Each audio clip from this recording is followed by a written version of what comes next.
gudoomiyaha rugta ganacsiga Soomaaliland mudane Maxamed Shukri oo weheliyaan gudoomiye ku-xigeenka rugta ganacsiga iyo gudoomiyaha ururka warshadleyda Soomaaliland iyo maamulka rugta ganacsiga ayaa markii ugu horeysay ka hadlay dabkii qabsaday habeennimadii Jimcihii xarunta warshada furaashanta Al Khayraat ayaa markii ugu horeysay shaaciyay in wax khasaare aanu soo gaarin shirkadda Al Khayraat balse uu khasaare weyn u geystay warshad cusub oo la yiraahdo Fortune oo ku dhex taala xarunta warshada Al Khayraat ee magaalada Hargeysa waxaana ay sheegeen in warshadaasi cusub oo dhammaanba uu baabiyay agabkii ay ku shaqeynaysay waxaana ugu horreyn halkaasi ka hadlay Jamaal Ciidid oo ah gudoomiyaha ku-xigeenka rugta ganacsiga Soomaaliland iyo gudoomiyaha ururka warshadleyda Soomaaliland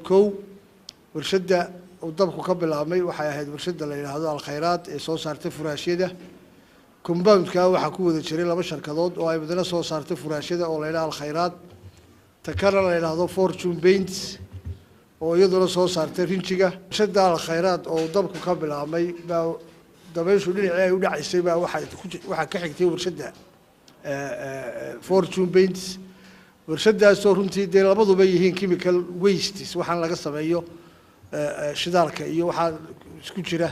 ayay ka sameysmaan dabada dabkaas halka uu ka qabsaday warshada rinjiga ayuu u kacay marka warshadaas oo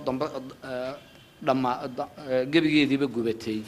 ayaan maaragtay si fiican aan warbixinta u gelin oo dadku Al Khayraat u yaqaanaan maareeyaha shirkadda Al Khayraat ayaa ka warramay khasaaraha isagoo xusay in khasaaraha shirkadda soo gaaray uu koobnaa balse uu burbur weyn u geystay shirkadda cusub ee ku dhex taalay warshadaasi Al Khayraat gudoomiyaha rugta ganacsiga Soomaaliland Maxamed Shukri ayaa ugu dambeyntii ka hadlay khasaaraha soo gaaray shirkadda cusub ee ku dhex taalay warshada furaashanta ee Al Khayraat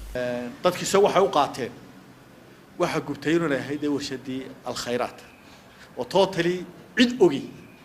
مصنع ريال سومالي فورتشون بينتس لا يراهدو وبرنوش كيسي بلعبي وضد مواطنين يضد كجانبي ولا هاين إنه جبتي توتالي إنه وده جبتي دولة دون موجين إذا كانوا ميدان وجين information كنا ساسو بربعين تاو كوكلا مركان نحور كن وحوي نورتين عنو محوها information كينا عينو صحنو ده عدو حكي مرة منور لكن information كي صحها إن لو قادو marka labada warshadood baa khasaaro gaaro midna